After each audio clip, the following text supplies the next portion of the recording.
No draft picks for BYU in the NFL draft. First time since 2020 NFL draft.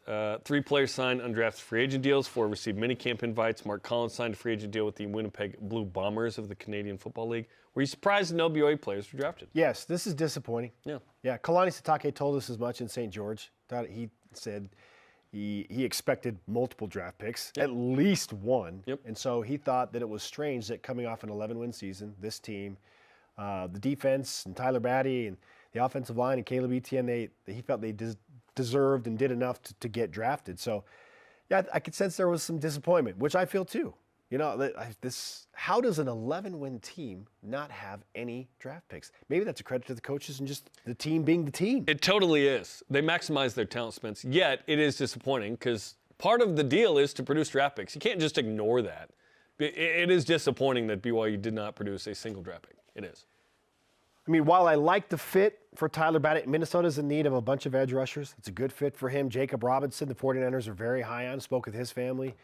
They feel like that's a really, really exciting opportunity for Jacob. And, you know, I'm a Bengals guy. I mean, we're going to talk to Caleb Etienne later. That's great. Ryan Rico was an undrafted guy that stuck. Certainly different at a unique position. The minicamp invites, good for those guys. It is hard to make the roster out of the minicamp. Yeah. So, hoping for the best. I thought Darius Lassiter would get an undrafted free agent. So did I. He's so long and versatile, skilled at multiple wide receiver positions. I thought Braden Keim, too, with his size. Yes. Would find his way foot injury into a contract outside of a minicamp. I thought so, too. So, honestly, I thought a few more guys would get the we thought at least at worst 1 draft pick and then 4 free agent deals. Yes, and we had 0 and 3. So those numbers were a little low, unfortunately.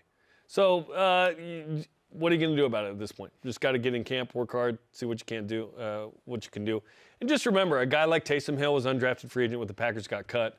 He goes to another team, signs Saints. He's been there since. So there are a million of those stories for BYU historically. So best of luck to these guys. But it does say how well of a team BYU was last year.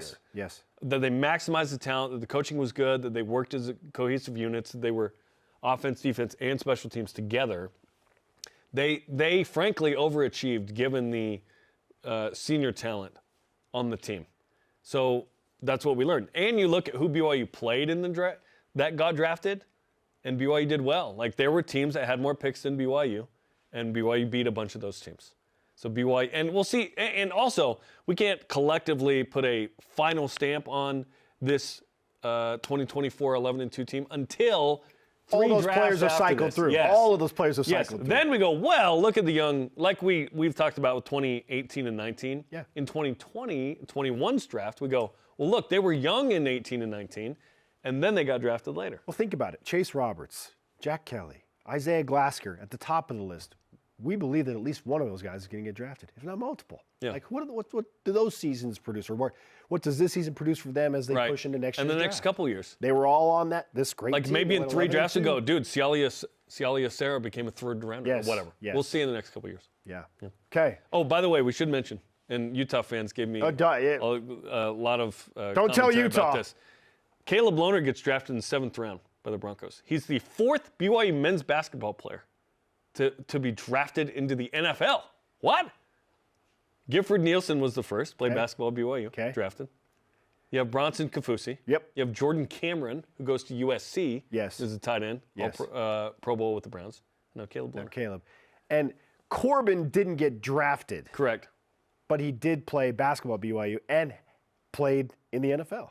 I don't know if he played. Did he play in a game? I don't know if he played in a game. He was practice squad at least. I know he played in some preseason. My stat was specific to the draft. Yeah. But Corbin's also interesting there. So, yeah, a lot of Utah fans are like, you can't claim him. He played 2 years here. I just pointed it out. Okay. He did? Wait, what? I didn't know. I only spit out facts in my tweet, but, yeah, Utah fans